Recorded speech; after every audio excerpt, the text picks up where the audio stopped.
est l'heure de nous occuper de notre santé. Mesdames, Messieurs, bonsoir, bienvenue.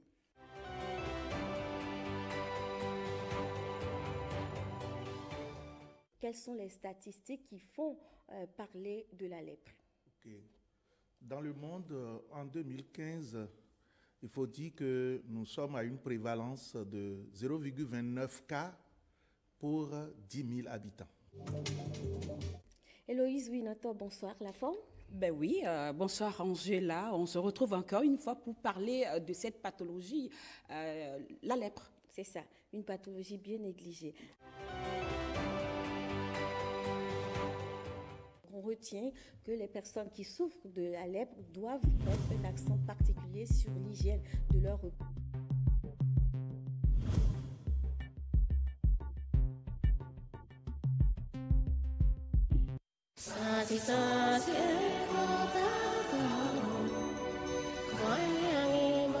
Sidonie, Marie et Thérèse ont toutes les trois souffert d'une fistule obstétricale.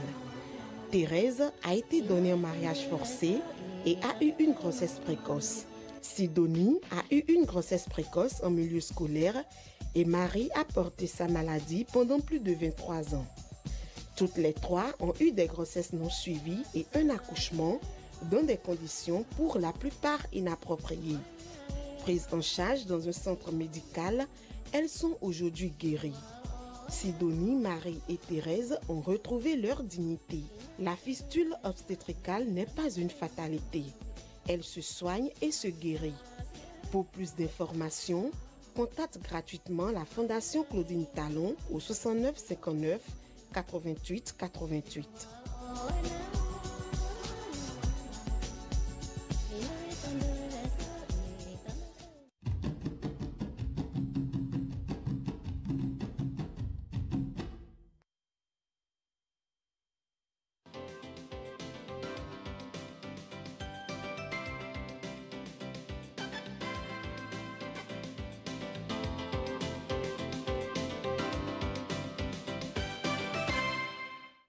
Bonsoir à tous. Le président Talon est rentré hier à Cotonou de son voyage en France.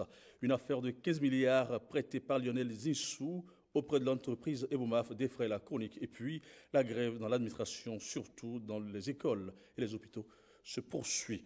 Voilà les grands sujets que nous allons évoquer. Invité sur ce plateau, James William Baguidi, rédacteur en chef du journal télévisé Eden TV. Bonsoir. Bonsoir à vous et bonsoir à tous les téléspectateurs. Oui, en face de vous, Eloge Ganaho, directeur du quotidien Le Grand Matin. Bonsoir Eloge. Oui, bonsoir Mesmin et bonsoir à tous. Voilà, tout de suite nous allons démarrer avec la revue. La revue est signée Ulvaïs Balogun.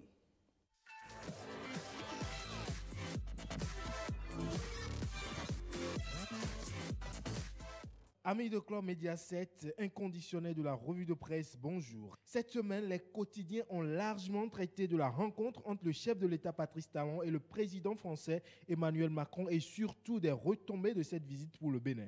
La presse du jour affiche à sa manchette « Visite du chef de l'État béninois en France, Macron fait taire les détracteurs de Talon ». Le journal précise que longtemps envisagée, la visite de travail entre le chef de l'État béninois et son homologue français a finalement eu lieu le lundi 5 mars 2018. La rencontre a accouché d'importantes retombées pour le Bénin.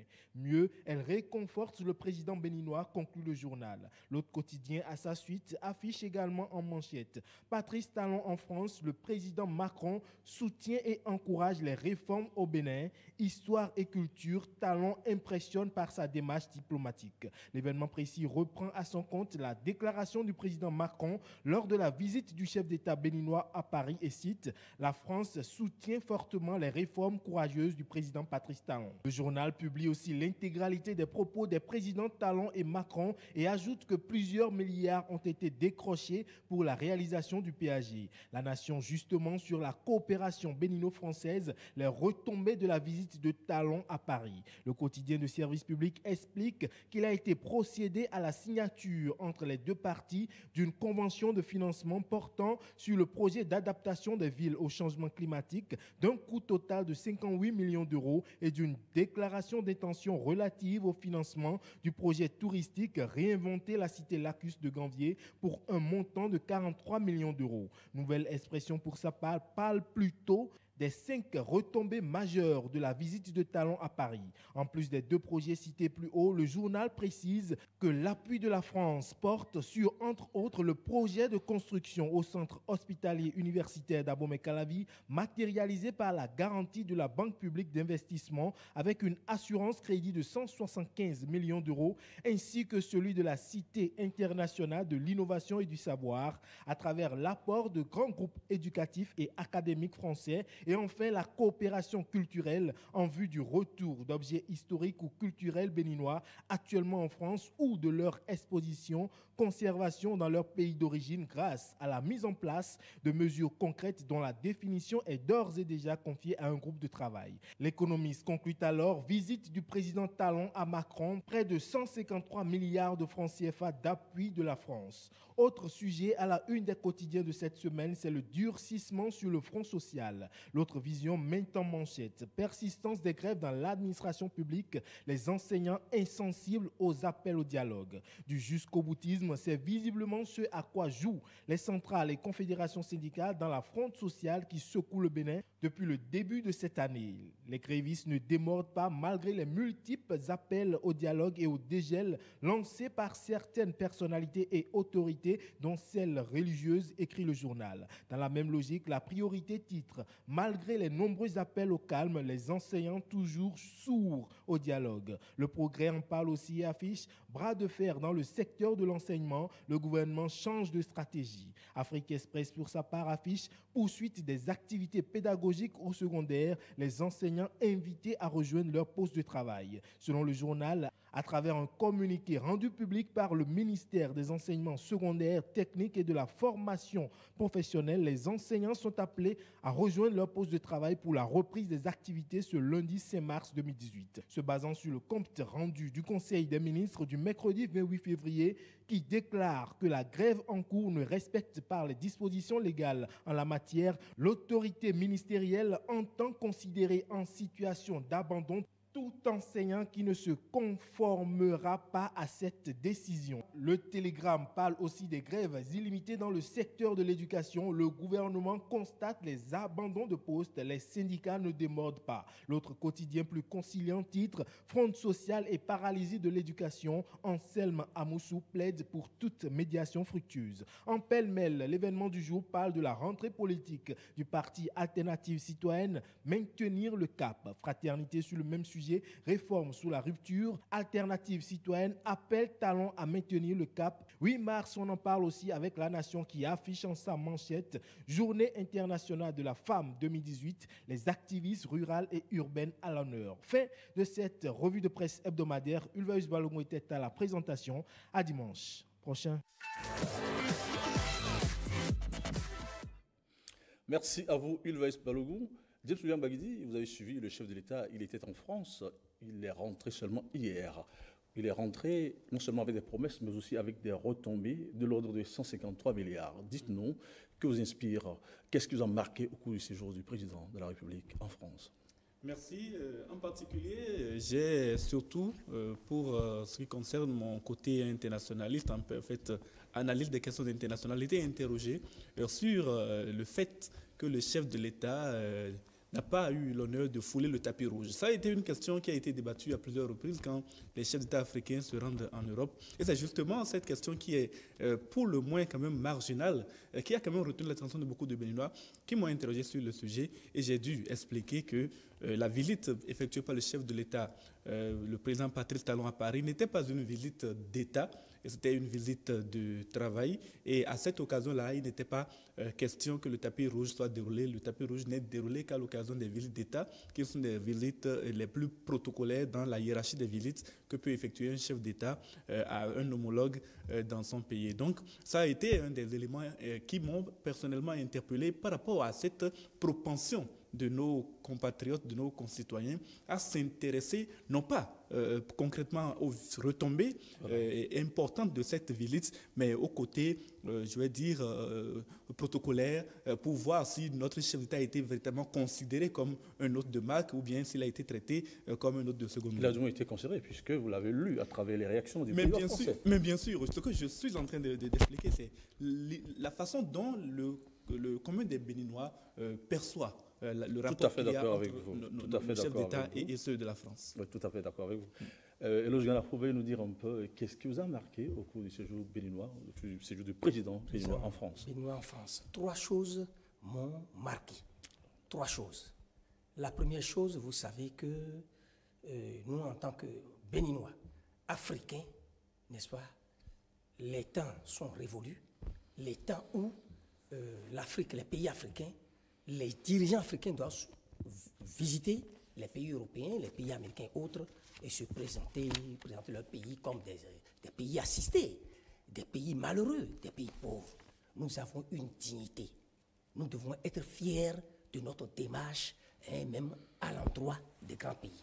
Et je crois que lorsque je dis que 3 choses m'ont fondamentalement marqué, je crois que lors de cette visite, le président béninois, contrairement à tout ce qui a été dit jusque-là, puisque quelques mois, vous le savez très bien, avant cette visite, nous avons eu beaucoup d'informations qui nous ont fait croire que le président français ne veut pas du président béninois, nous sommes vraiment les plus lésés, nous sommes les exclus, d'autres chefs d'État africains ont été reçus. Je crois que cette visite nous a donné la preuve que, n'est-ce pas, le Bénin, à travers son président de la République, n'est pas allé là-bas comme un pays assisté, n'est pas allé demander de l'aide, mais il a su parler des efforts que fait le Bénin.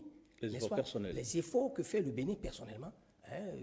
Il a parlé des réformes en cours et autres pour montrer qu'en réalité, nous faisons déjà beaucoup et nous-mêmes nous comptons sur notre développement. Donc le reste, c'est qu'il est allé demander seulement un accompagnement.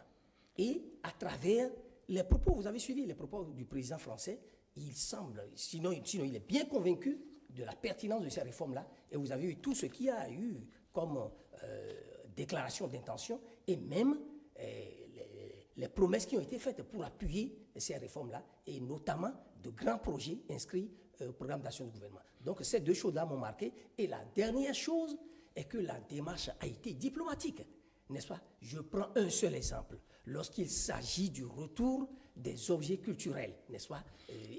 Nous allons y venir si vous le permettez. Nous allons y venir tout à l'heure si vous le voulez. Le problème a été posé. Nous allons y venir tout à l'heure si vous le permettez. Je ne peux que m'en réjouir, n'est-ce pas? Nous allons y venir. Nous allons y venir. Merci, Eloge Ganaho. Alors donc, des retombées de ce voyage, faut-il les citer? La convention de financement portant sur le projet d'adaptation des villes au changement climatique. La déclaration d'intention relative au financement du projet touristique réinventer la cité lacustre de Grandier, l'appui de la France pour la construction de la cité, du centre hospitalier universitaire d'Abomey-Calavi, l'appui de la France pour la construction de la cité internationale de l'innovation et du savoir, et puis la coopération culturelle en vue de retour des objets historiques gardés en France. Voilà un peu les grandes retombées. James William Midi veut nous dire un peu lesquelles vous ont particulièrement marqué. Je commencerai par cette dernière qui consiste en cette question du retour des trésors patrimoniaux du Bénin qui avaient été pillés à l'occasion de la colonisation et qui désormais sont envisagés comme pouvant revenir en Afrique. Vous savez, quand cette question a été posée pour la première fois, ce n'était même pas déjà du temps du président Patrice Talon.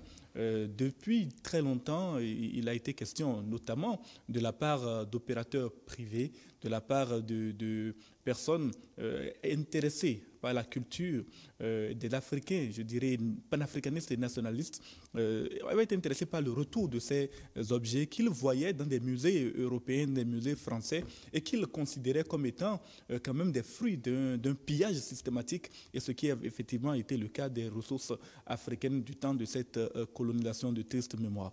Et quand le président Emmanuel Macron à Ouagadougou, il y a quelques semaines, a accepté officiellement de restituer ces biens culturels aux Africains, je pense qu'il pensait d'abord et avant tout au Bénin. Et c'est tout à fait naturel qu'à l'occasion de l'échange qu'il a eu avec le président Patrice Talon, que l'on soit amené à en discuter et à envisager le retour de ces objets. Ce qui, moi, me chagrine quand même quelque peu, c'est la nature de ce retour. Parce qu'on dit aujourd'hui que la loi française s'oppose à ce que ces objets-là soient restitués aux États africains où ils ont été pillés. Justement, certains journaux de la place estiment que le président français l'a dit à Ouagadougou de façon folklorique. Il l'a dit un peu dans la ferveur de son voyage à Ouagadougou, qui ne s'y est pas préparé. Non, pas du tout. Quand le président viennois s'est rendu en France, il a dû mettre sur pied un groupe de travail.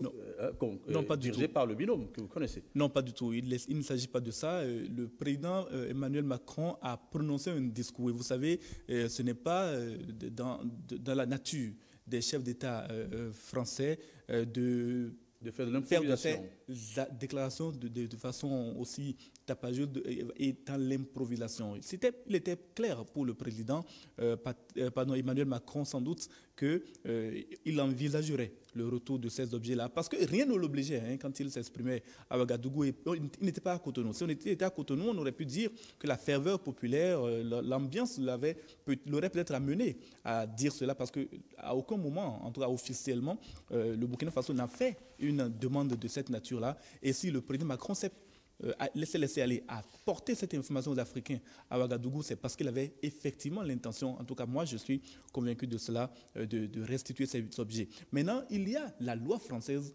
qui définit la nature de ces objets et qui s'oppose de façon globale à leur retour sur le continent africain. C'est là qu'il faut envisager une révision de cette loi française parce que vous ne pouvez pas, en principe, dépouiller quelqu'un de ce qui lui appartient et venir voter une loi pour dire que ces objets ne peuvent pas être restitués. C'est une loi scélérate qui doit forcément être rapportée pour que les objets culturels africains puissent être restitués à ces États-là où ils ont été pillés, parce qu'il y en a des centaines de milliers, voire même de millions d'objets qui existent non seulement dans le patrimoine français, mais également avec des collectionneurs privés, dans des résidences privées, dans des musées privés, un peu partout en France et même ailleurs en Europe qui ont besoin et qui ont l'obligation de revenir sur la terre africaine parce qu'il y en a de ces objets qui ont une forte valeur spirituelle, qui ont une forte valeur symbolique pour le continent africain.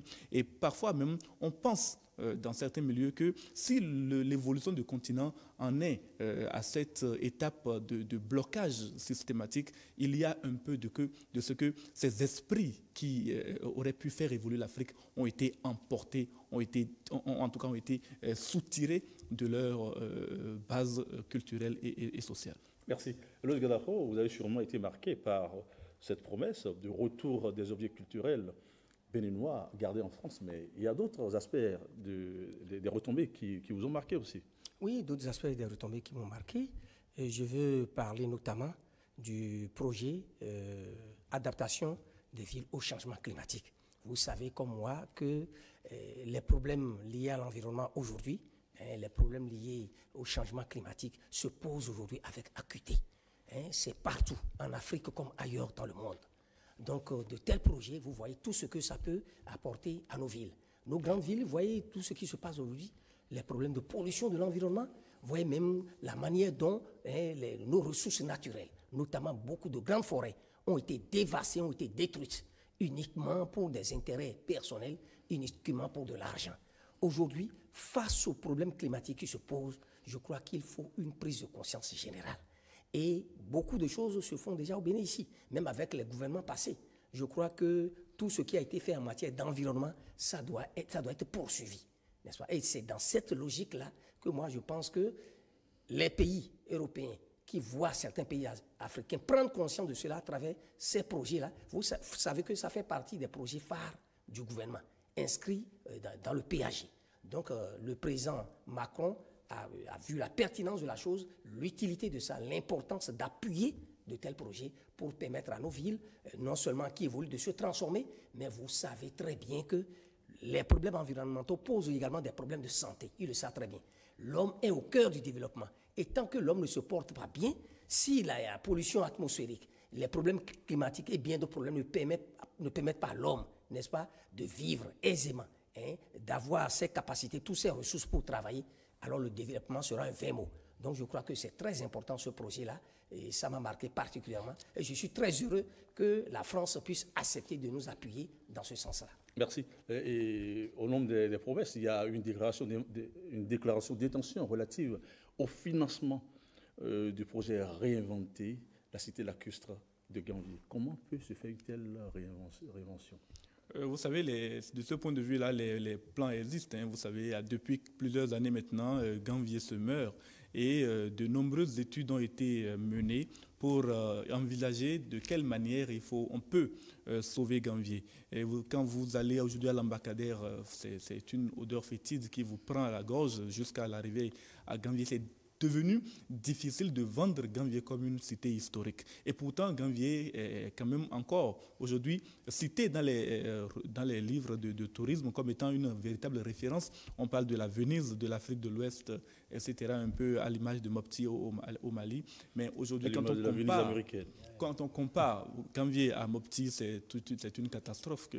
On en est arrivé à un tel point de décrépitude que quand Patrice Talon est arrivé au pouvoir avec son idée de relever le tourisme, c'était véritablement une bouffée d'oxygène. C'était un grand soulagement pour ceux qui aiment cette grande cité lacustre. Je suis heureux de constater que le président de la République française accompagne là également la vision du président Patrice Talon, parce que sauver Ganvié, c'est une question de beaucoup de moyens, c'est une question d'expertise, et cette expertise d'État que pourrait apporter, que devrait normalement, maintenant que la promesse est formellement actée, apporter la France serait une très bonne chose pour cette cité lacustre.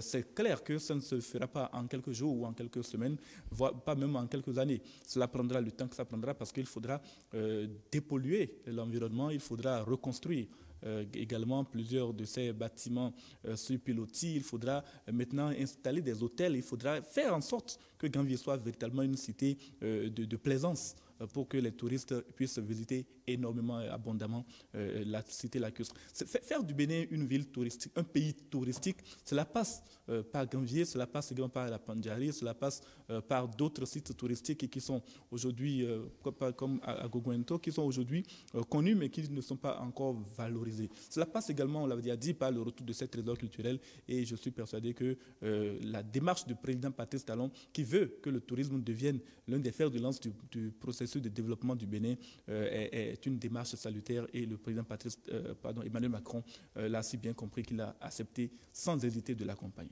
Réinventer la cité lacustre de Ganvié, ça vous a sûrement marqué? Ça m'a marqué, Mesmin Adisso, et ça doit me marquer. Ça doit me marquer parce que nous, Béninois, nous étions dans un passé un peu lointain, un peu fiers de nos ressources naturelles, culturelles. En matière de tourisme, vous voyez tout ce que représente pour nous la cité lacustre de Ganvié. Mais progressivement et avec le temps, toutes ces ressources sont en train de disparaître. Tout est détruit par une exploitation abusive de nous-mêmes, des Béninois, de ceux qui doivent normalement entretenir ces biens-là. Ceux qui doivent entretenir ces biens-là pour notre développement. Vous savez, si le tourisme est bien développé, ça peut beaucoup apporter à notre économie nationale.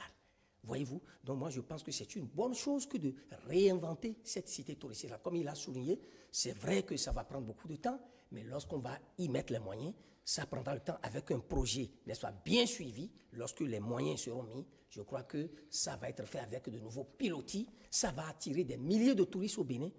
Et vous voyez, c'est l'image du Bénin qui sera vendue. Oui. Notre crédibilité, notre image au plan international. Mais ça va générer beaucoup de ressources et ça va pouvoir faire accroître notre économie nationale. Oui. Le développement est également lié à ça. Oui. Mieux que la cité lacustre de Ganvié, il y a un appui qui porte sur la construction du CNHU d'Abomey-Calavi. Un CNHU d'Abomey-Calavi, quelle peut en être la particularité? Ah oui. L'importance de ce financement. Vous voyez ici, au Bénin, lorsque nous nous disons, écoutez, les pauvres, les citoyens, les populations en général, ceux qui sont dans les milieux reculés, même dans les grandes villes, qui n'ont pas les moyens, lorsqu'ils ont des malades qu'on doit évacuer à l'extérieur, faute de moyens, ceux-là meurent ici. Le CNHU, c'est vrai, je suis fier, nous avons des médecins, des professeurs qui travaillent bien, mais à partir du moment où certains ont leur clinique privée, leur centre ailleurs, vous voyez ce qui se passe aujourd'hui. Quelque part, nous devons reconnaître les insuffisances, tout ce dont nous nous plaignons. Le simple citoyen, le Béninois, se plaint de la qualité du service, de l'accueil même au CNHU. Nous devons avoir un hôpital de référence, n'est-ce pas? Pas à l'image du CNHU, où les infrastructures constituent aujourd'hui même des problèmes. le plateau technique, n'en parlons plus. C'est une situation qui laisse à désirer. Donc, un hôpital de référence, comme on l'a si bien dit, si la France appuie le Bénin dans ce sens-là, je crois que ça peut beaucoup apporter, au lieu que nos chefs d'État voyagent à grands frais pour aller se faire soigner à l'extérieur, alors que le citoyen, celui qui n'a pas les moyens, lui, quand il s'agit d'évacuation, il est démuni, il n'a pas de soutien, il meurt. Je crois que ça peut beaucoup apporter au Bénin. Oui. James William Bagidi, un hôpital de référence à Abomey-Calavi. La France veut financer la chose. Dites-nous par-delà les évacuations sanitaires qui seront plus de mise, et par-delà les évacuations sanitaires. Et puis, sûrement qu'il y aura des voyages de travail. Des gens vont venir de l'extérieur. Par-delà ces aspects, qu'est-ce que la construction d'un hôpital de référence apporte au Bénin? Bien, vous savez, déjà, à la cité d'Abomey-Calavi elle-même d'abord. Abomey-Calavi aujourd'hui, c'est la ville la plus... Oui, la cité d'Octroi, et c'est la ville la plus peuplée au Bénin. Elle dépasse désormais Cotonou en termes de population.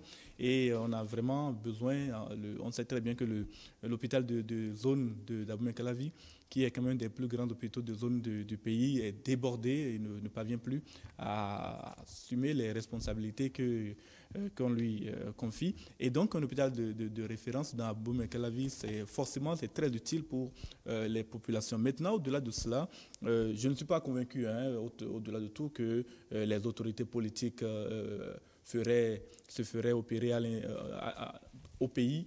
Vous savez, ce n'est pas toujours parce que le plateau technique n'est pas suffisamment relevé que nos autorités politiques ne se font pas soigner sur le plan national. C'est surtout pour cacher leur maladie que les autorités s'en vont à l'extérieur pour se soigner. Sinon, on peut avoir les meilleurs hôpitaux au Bénin si la discrétion... Par exemple, un hôpital militaire, oui, c'est beaucoup plus discret. En tout cas, les entrées et les sorties sont beaucoup mieux gérées, notamment pour ce qui concerne des pays voisins ou la France. Mais si on s'en tient à un hôpital de référence de nature civile, je ne suis pas persuadé que les autorités iraient pour des raisons de santé se soigner là-bas. Maintenant, quand on a fini de dire cela, un hôpital de référence, c'est toujours utile et cela va permettre sans doute à d'autres Béninois, médecins en Europe, en France notamment, de revenir au pays et de mettre leur expertise au service de la nation. Et cela est très important pour que les populations puissent mieux se porter. Oui, mais je voudrais ajouter quelque chose à ce qu'il vient de dire. C'est vrai que ce n'est pas... Si les autorités vont souvent à l'extérieur se faire soigner, souvent c'est pour cacher certaines maladies. Ils ne veulent pas qu'on en parle ici. Celui qui souffre de la prostate, celui qui souffre du cancer, tout ça là, ils ne veulent pas qu'on sache à un certain niveau, au niveau social, quand on a un rang social, on veut cacher tout ça. Je suis d'accord avec James Bagdi, mais il y a également le fait que certains pensent qu'à l'extérieur, il n'y a plus de qualifications, il n'y a plus de compétences pour leur permettre de survivre. Oui, certains pensent que si c'est au Bénin ici... N'y a-t-il pas toujours le mythe de l'extranéité? On voit toujours que c'est à l'extérieur que tout va bien. Et qu'on pourra survivre. Et que lorsqu'on va aux soins là-bas, on pourra être guéri. Alors qu'ici, on n'est pas sûr que le traitement pourra permettre aux patients de survivre. Voyez-vous, on pense qu'il y a les infrastructures qu'il faut à l'extérieur, il y a les compétences qu'il faut, alors que nous avons plein de médecins, plein de professeurs béninois qui interviennent à l'extérieur. Vous le savez très bien, en France, aux États-Unis, en Allemagne et ailleurs. Ceux-là ont les compétences requises. Mais pourquoi ici au Bénin, il ne peut pas revenir travailler?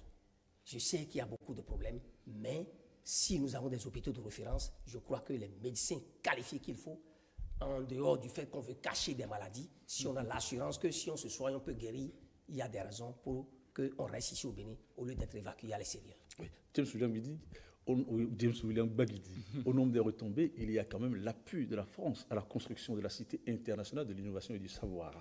Quelle orientation est indiquée pour un tel appui? Bien, vous savez, aujourd'hui, depuis que, en tout cas, la cité, Semen City, comme on l'appelle, a été instaurée par le président Patrice Talon, on avait hâte de savoir comment tout cela pouvait aller être financé. Et le gouvernement n'avait, après l'inauguration, après quelques premières actions de ce côté-là, n'avait plus donné grand signe de ce que la Cité internationale de l'innovation et du savoir allait être un véritable centre développement, de fabrication des éléments de développement de notre pays. Avec un appui comme celui de la France, il y a une orientation à donner vers les start-up, c'est-à-dire les entreprises qui naissent nouvellement vers les entreprises dans le domaine du numérique. Et c'est justement là qu'il faudra miser pour que le développement puisse se faire. Mais il faudrait également que nous soyons attentifs, parce que ce n'est pas parce qu'on nous a envoyé de l'argent ou bien qu'on a envoyé des experts pour nous assister que nous allons laisser tout faire par ces gens-là. Il est important que le Bénin définisse les priorités de développement et à travers la Cité internationale de l'innovation et du savoir et à travers d'autres infrastructures qui pourront être mises en place, que notre développement parte d'abord de nos besoins et non de ce que les autres de l'extérieur perçoivent comme étant nos besoins, parce que ce n'est pas toujours exactement la même chose. Voilà, je crois que c'est ça qui a certainement convaincu le président Macron. Parce que si nous étions allés là-bas, parce que le président béninois, il est allé là-bas au nom de son pays, du Bénin. S'il était allé là-bas seulement pour dire mais nous avons besoin de ci, nous avons besoin de ça, ainsi de suite, ça n'aurait pas convaincu le président français. Mais il a parlé des réformes en cours au Bénin, de tous les problèmes que posent ces réformes-là. Et le président français a dit qu'effectivement, toute réforme, au départ, ça pose des problèmes. Il y a des difficultés, il y a de l'opposition, il y a de la contestation. Il y a certains qui pensent que non, ça ne va pas, ça n'arrange pas l'intérêt immédiat, les fruits ne sont pas dans l'immédiat accueillis. Donc tous ces problèmes-là, ça nécessite de grands sacrifices. Et si vous devez conduire des réformes jusqu'au bout, il vous faut du courage, accepter d'être impopulaire. Et justement, c'est ce que le président béninois, Patrice Talon, a présenté au président français pour lui montrer que le Bénin est déterminé à travers ses dirigeants à conduire ces réformes-là jusqu'au bout, quels que soient les sacrifices que cela impose. Ça a convaincu le président français qui a accepté de nous soutenir. Moi, je pense que la cité dont vous venez de parler, comme l'a souligné James William Baguidi, écoutez, il faut innover. Aujourd'hui, nous ne sommes plus dans un monde où il faut imiter, il faut suivre seulement les autres. Il faut les suivre. Nous ne pouvons pas continuer d'être à la traîne des autres pays. Comme il a dit, le Bénin doit compter sur ses propres efforts. Et compter sur ses propres efforts, ce n'est pas uniquement les moyens, mais c'est la réflexion au quotidien. Il faut innover, il faut prendre de nouvelles initiatives, n'est-ce pas, avant d'attendre l'appui qu'il faut pour faire évoluer le pays. Je crois que si on va dans ce sens-là, et on a le soutien qu'il faut, et dans cette cité, le travail est fait comme cela se doit, nous avons des raisons de croire que le Bénin... Merci Eloge Ganapro. 153 milliards de francs CFA, voilà à quoi se résument les retombées donc, du voyage du chef de l'État. Il y a des critiques qui estiment que le président Talon n'avait pas besoin d'aller en France pour obtenir cet appui. Ils estiment qu'il y a des opérateurs économiques sur place qui peuvent appuyer le PAG à cette hauteur. Et ça, ce n'est pas faux. Ce n'est pas faux parce que dans un processus, dans un partenariat public-privé, le gouvernement peut obtenir de la part d'opérateurs privés bien plus que ça. Mais la visite du président Patrice Talon en Europe, et notamment en France, n'avait pas pour objectif que d'aller chercher de l'argent. Il ne faut pas que les gens continuent de penser que c'est une façon d'aller quémander, qui consiste à visiter les pays comme la France, les États-Unis, la Grande-Bretagne et autres. L'objectif d'abord d'une telle visite, c'est un objectif politique. C'est déjà de rasséréner les relations qui existent entre les deux États et qu'une certaine presse a présenté comme des relations détériorées avec le temps, avec les événements qui se sont produits récemment et que l'on a voulu faire passer pour des événements qui montrent que le président Emmanuel Macron et le président Patrice Talon n'avaient pas les meilleures relations qui soient. Donc, premièrement, c'était d'abord un objectif politique. Visiter, aller vers le président français, nouvellement élu. Bon, c'est vrai, il n'est plus tout nouveau président, certes, mais quand même, après les échecs ou les rendez-vous manqués, voilà, il était important que les deux hommes se rencontrent parce que, qu'on le veuille ou pas, la France et le Bénin ont une histoire commune qui est longue de plusieurs siècles et qui ne peut pas s'effacer parce qu'on aurait des dirigeants qui ne voudraient pas se rencontrer. Il y a également, deuxième chose, que cet appui français rentre dans la ligne de compte de la relation entre le Bénin et la France. Ce n'est pas parce que des opérateurs économiques privés, béninois ou autres, sont en mesure d'investir ces montants-là, que forcément le fait que la France vienne les investir change quelque chose. La France a besoin également de se sentir présente sur l'effort national pourrait être orienté autrement. Si tant est que ces opérateurs voudraient bien faire quelque chose. La France a investi de ce côté-là. Donc, l'effort des opérateurs économiques nationaux peut également être investi ailleurs. Et donc, il n'y a aucune raison de critiquer encore. Parce que vous avez critiqué le fait que les deux hommes ne se sont pas rencontrés, les relations semblent ne pas être au beau fixe. Maintenant, les relations apparaissent comme étant au beau fixe et nous sommes encore là à critiquer vraiment les Béninois. Ça ne fera que renforcer tout ce qui a été fait jusque-là. Parce que avoir plus, on dit trop de poisson ou de viande, ne gâte pas la sauce, n'est-ce pas? Donc la démarche du président de la République ne signifie pas qu'il rejette l'appui des opérateurs économiques béninois. C'est vrai que les opérateurs, ils peuvent faire plus, d'accord?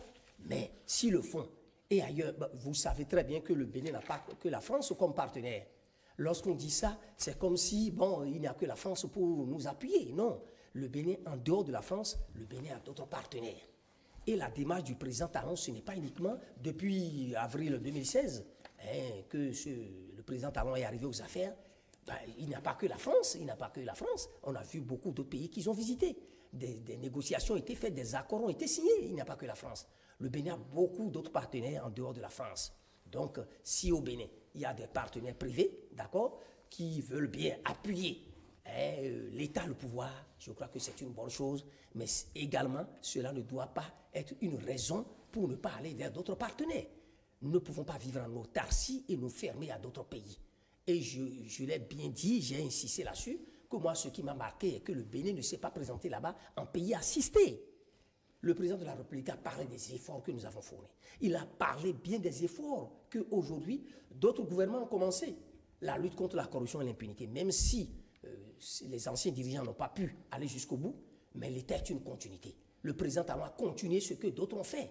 Et il a exprimé sa détermination à aller jusqu'au bout. Attendons la fin pour voir s'il a réussi ou non. Donc moi, je pense que tout ce qui se fait actuellement, ça a été présenté au président de la République française qui a été convaincu et pour appuyer le Bénin dans ce sens-là. Voyez-vous, à parler de ces milliards-là et à exprimer ces promesses-là, c'est une bonne chose. Je crois que nous pouvons continuer dans ce sens-là.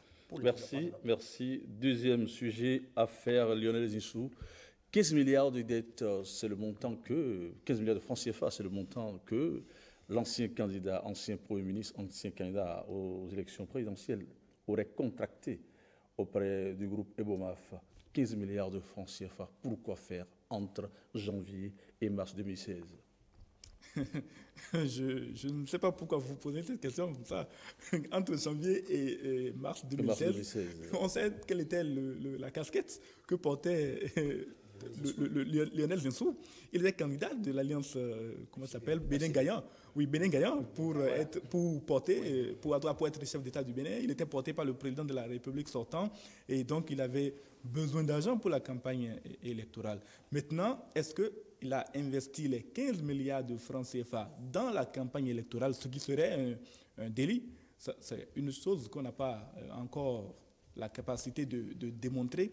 Mais ce qui est certain aujourd'hui, il apparaît qu'il traîne une dette de 15 milliards de francs CFA envers le PDG Bonkongou et la société Ebomaf et une procédure judiciaire, en tout cas de saisine de certains de ces biens a été initiée pour amener à la restitution de cet argent. Bon, dans cette situation, moi, ce qui me préoccupe, ce n'est pas vraiment le fait que Lionel Zinsou se soit endetté pour des raisons qui ne sont pas assez claires. Mais c'est justement dans cette période-là, vous avez sans doute eu raison de marquer cette période de janvier à mars 2016, quand il était candidat pour la présidentielle et qu'il a emprunté cet argent. Est-ce que cet argent a été investi dans la campagne? La période peut quand même être une coïncidence. Oui, bien sûr. Un homme d'affaires. Oui. Peut-être s'en est-il servi à d'autres fins. À d'autres fins. On ne le sait pas. Et c'est pour cela que je disais qu'il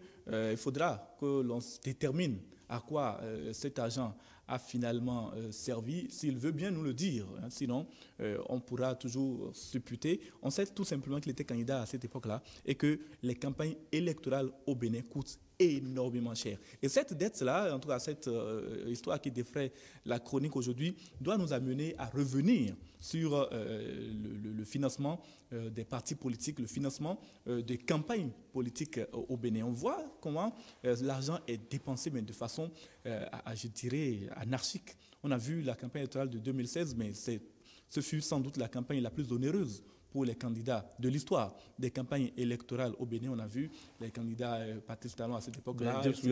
Vous ne connaissez pas le montant total réel. Non, mais on a vu quand même. Vous savez, quand les dépenses sont effectuées, quand il y a un tel faste, on ne sait pas combien le candidat a dépensé lui-même. Il y en a qui reçoivent les sous et qui les empochent. Il y a un plafond de 2 milliards et demi qui est fixé par le code électoral. Il y a un plafond de 2 milliards et demi fixé par le code électoral qu'un candidat ne doit pas dépasser. Maintenant, il y a des partisans du candidat qui peuvent investir de l'argent pour le candidat, même sans lui envoyer cet argent-là, qui peuvent organiser des activités. Et c'est peut-être ce genre de choses qui permet aux candidats, en tout cas ceux qui ont été rendu compte de leurs chiffres, de leur de leur campagne, d'échapper aux sanctions éventuelles qui peuvent être prises par la Cour des comptes de la Cour suprême, et la Chambre des comptes de la Cour suprême. Donc finalement, c'est la question qui se pose aujourd'hui, c'est celle du financement de la campagne électorale Bénin, parce que nous sommes près d'une nouvelle campagne électorale, celle de 2019, qui s'annonce comme étant l'une des campagnes également les plus onéreuses, parce que nous l'avons aujourd'hui, depuis l'arrivée des hommes d'affaires dans le sérail politique, nous avons également un déferlement d'argent qui dans le sérail politique qui risque en 2019 d'être également très préant.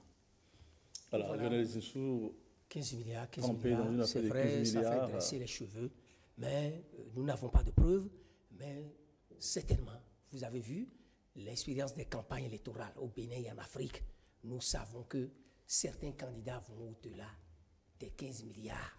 Aujourd'hui, c'est vrai, on parle de 15 milliards, ça fait beaucoup de bruit, ça défraie la chronique.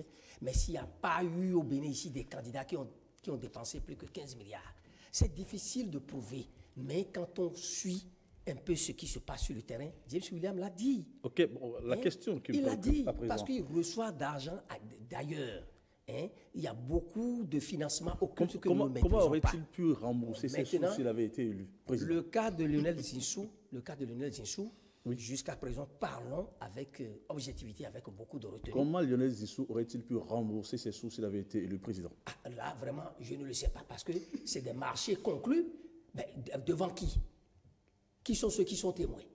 Mais le contrat qui a été signé, est-ce qu'il a été dit que lorsqu'il sera élu président de la République, il va octroyer des marchés pour pouvoir s'en sortir? Est-ce que c'est de sa poche qu'il va le faire? Est-ce que c'est ce qu'il va tirer? Les ressources de l'État, des ressources qu'il va rembourser? C'est difficile de le dire. Mais ce qui est sûr, est-ce que le groupe Ebomaf n'aurait pas déjà eu des marchés en retour? Tout est possible, puisque l'affaire est pendant devant la justice. Aujourd'hui, ce qu'on peut dire, l'information circule, comme quoi il a prêté de l'argent auprès d'Ebomaf. Est-ce que cet argent-là a été utilisé entièrement? Tout a été utilisé pour la campagne. Bon, est-ce que d'abord, les 15 milliards, vous avez dit tout à l'heure que ça peut être une coïncidence, mais c'est vrai, mais la période aussi, nous sommes... trop juste, la période est trop juste. C'est de janvier à mars, une période électorale, où il était candidat. Donc vous voyez un peu, bon, ça fait poser beaucoup de questions. Pourquoi c'est en ce moment-là qu'il prête autant d'argent? On peut se poser des questions. Oui. Secondo, bon, cet argent peut servir à autre chose. Bon, maintenant, si c'est pour la campagne, est-ce que nous avons la preuve que tout a été utilisé pour la campagne ou une partie? Puisque, comme l'a souligné James William Bagidi, il y a des candidats qui reçoivent des milliards, mais n'utilisent qu'une partie. Il y a des candidats même qui donnent quelques miettes à quelques militants et disparaissent avec le reste. Donc, il y a trop de choses. Ça pose le problème de financement des partis politiques et de la campagne de façon générale. Et ce qui se passe aujourd'hui, si la justice arrive à nous éclairer sur cette affaire, et nous avons, grâce à la justice, les enquêtes qu'il faut, et finalement, Lionel Zinsou était vraiment, parce qu'il l'a souligné tout à l'heure, le code électoral dit qu'il ne faut pas dépasser 2,5 milliards. Donc si on va au-delà, ça, vraiment, on tombe sous le coup de la loi. Au cas où il aurait utilisé ces fonds pour le compte des élections, quels sont les risques auxquels s'expose le groupe Ebomaf? Ebomaf ne serait-il pas... Non, le groupe Ebomaf ne s'expose à aucun risque.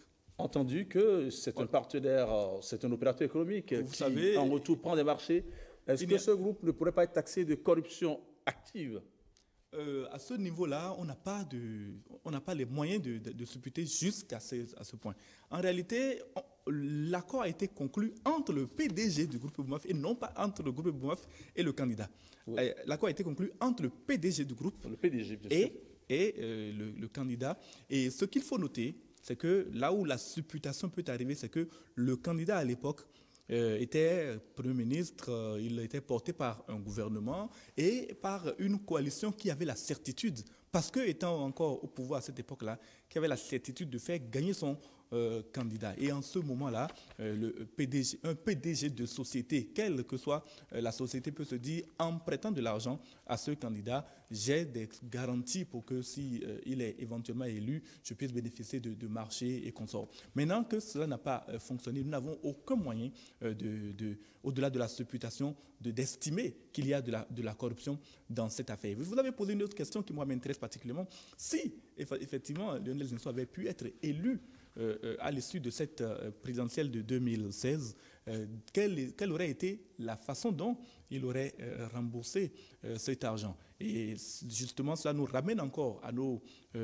supputations, c'est-à-dire des marchés publics accordés à la société en question, de l'argent peut-être soutiré dans les caisses de l'État, des choses qui nous font aujourd'hui penser qu'il pourrait y avoir donc un problème. Maintenant, il y a un élément que soulignait Eloge, sur lequel j'aimerais revenir. La justice, à l'heure actuelle, ne s'intéresse pas du tout à la destination des 15 milliards que le candidat a emprunté. La justice française veut simplement que Lionel Zinsou rembourse, puisqu'elle a été saisie pour cela, rembourse les frais qui ont été empruntés, et c'est la seule chose pour laquelle la justice est en train de travailler aujourd'hui. Si la justice béninoise était éventuellement saisie d'une enquête sur la destination de ces 15 milliards, ce serait une autre chose. La Chambre des comptes de la Cour suprême ne doit-elle pas s'autosaisir dans ce cas? Malheureusement, je ne connais pas la procédure dans ces genres de situations. Si la Chambre peut s'autosaisir ou si un citoyen ou n'importe qui peut saisir la Chambre pour demander une enquête, je ne connais pas la procédure. Okay. Oui, et l'honorable député Rachid Ibouama s'est saisi du dossier. Il a tenu une conférence de presse et exige donc le remboursement donc, des dettes par Lionel Zinsou. Il estime que le complice de Lionel Zinsou ainsi que les partis qui l'ont soutenu dans le cadre de ces élections doivent être poursuivis. Voudrait-il dire qu'un partenaire privilégié du gouvernement comme le PRD doit-il être poursuivi? Là, moi, je ne sais pas, parce qu'il n'a pas cité nommément. Mais vous savez que ça devient politique. Si ça devient politique, on pense que, bon, Lionel Zinsou, en tant que candidat, il aurait pris l'argent, nous avons appris qu'il aurait remis l'argent à X qui serait son protégé, n'est-ce pas? Et il a des ennuis aujourd'hui, et l'autre n'a pas remis, il n'a pas voulu l'aider à rembourser, donc tout un tas de choses. Moi, je ne voudrais pas me lancer dans cette polémique, mais j'ai entendu dire qu'en principe, s'il a été prouvé que cet argent a été utilisé pour la campagne, et au-delà des 2,5 milliards, il y a des risques pour lui, il doit pouvoir être inéligible pour les élections à venir, ainsi que tous ceux qui l'ont soutenu s'ils devraient être candidats aux prochaines élections. Alors là, moi, je pense que ce n'est pas à nous de le dire.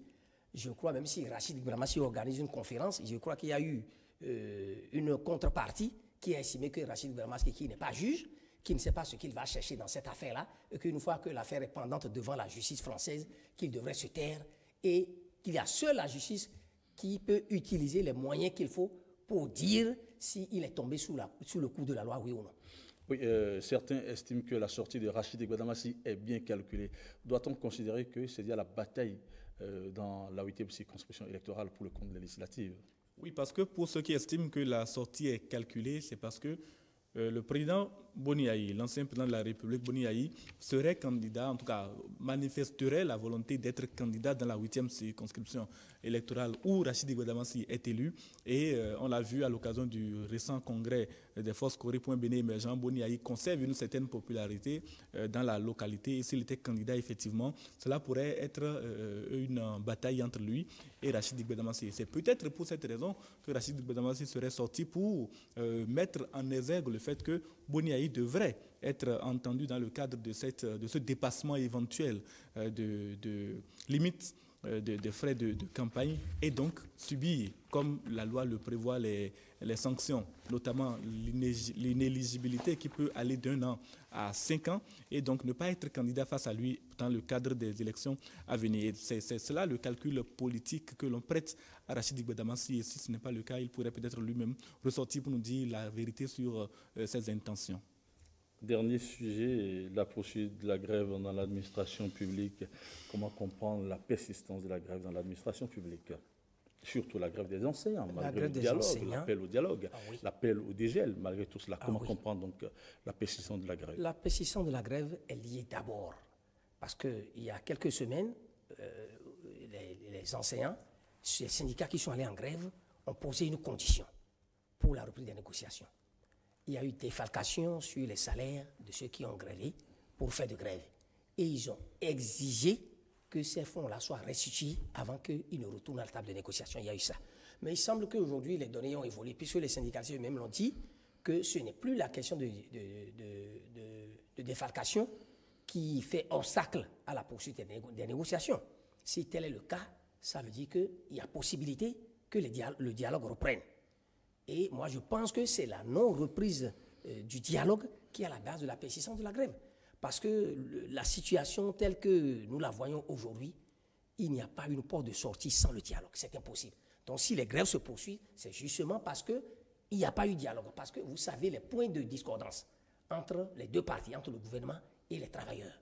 Donc, s'ils vont à la table de négociation, je crois qu'ils vont discuter et s'entendre sur une base. Ils peuvent trouver un compromis, un accord pour calmer, pour qu'il y ait la paix. Donc moi, je pense que c'est la non-reprise du dialogue qui est à la base de la persistance de la grève. Mais le gouvernement, tel que les syndicats l'ont dit, comme ils l'ont dit récemment, je crois que depuis jeudi dernier, pour dire que, bon, en principe, ils s'attendaient à ce que le gouvernement les rencontre pour qu'ils discutent et que c'est le gouvernement qui a reporté.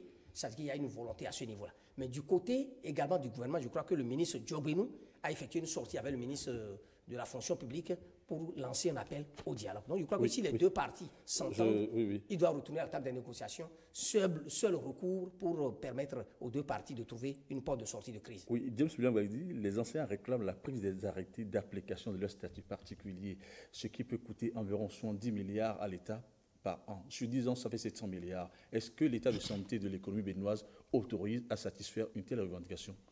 Bon, je me demande comment on en est arrivé à ce que le statut particulier soit voté si aujourd'hui on n'est pas en mesure de l'appliquer. Ça procède également des inepties qu'on a connues dans des gouvernances antérieures qui consistaient à faire des promesses et à prendre même des actes sans avoir véritablement les moyens de tenir les promesses qui ont été faites, que ce soit aux enseignants ou plus globalement aux travailleurs. Aujourd'hui, le gouvernement se trouve dans l'incapacité, en tout cas c'est ce qu'il dit officiellement, de prendre en charge le coût de la mise en œuvre, de la mise en application de ce statut des enseignants. Et on est vraiment dans on est désolé de constater qu'il y a un jusqu'au-boutisme pratiquement, je dirais même des deux côtés, pour le règlement de cette crise. Parce que d'un côté, on a des syndicats qui sont vent debout contre ce qu'ils estiment être les injustices commises par le gouvernement à leur endroit. Et de l'autre côté, un gouvernement qui est opiniâtre et qui tient à ce que la loi soit appliquée de façon claire, de façon à ne pas revenir revenir en arrière. Et dans ces circonstances-là, il y a des craintes pour les semaines et les mois à venir. Oui. Et le temps qui nous est imparti à sa fin, mais juste une question, vous allez vous prononcer là-dessus. Un quotidien de la place a pu écrire que le commanditaire de la grève s'est démasqué. Et le quotidien a estimé qu'au bout, à l'issue d'une grève, les manifestants sont allés à sa résidence, à Kadiom. Vous comprenez de qui on parle, le président Boniaï. Est-ce que vous y croyez? Le président Boniaï, je n'ai pas de preuves, mais je pense bien aujourd'hui qu'il y a des syndicats qui sont financés par des hommes politiques, des hommes d'affaires. Ça, je le dis. Le syndicalisme aujourd'hui au Bénin est devenu un syndicalisme d'affaires où des syndicats reçoivent de l'argent pour aller en grève. Ça, moi, je le dis et je persiste.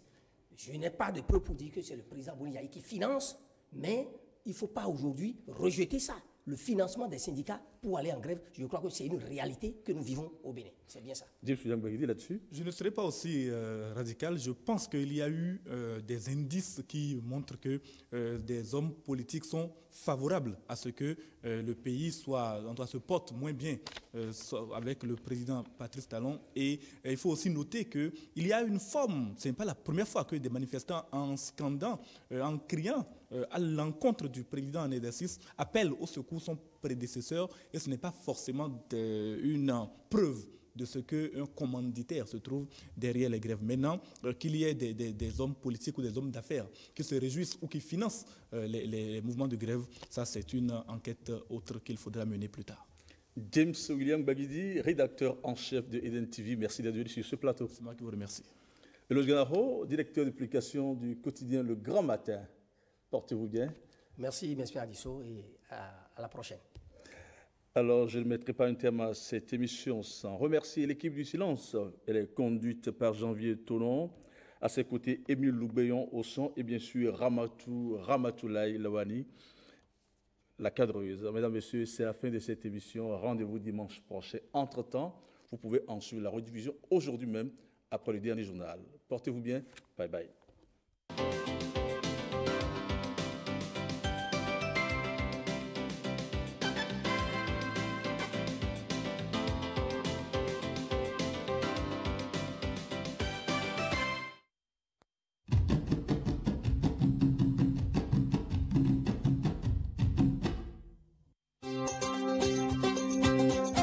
Béninoises, Béninois, avec le recensement administratif initial à vocation d'identification de la population ravie qui démarre le 1er novembre 2017, notre pays réalise une grande avancée.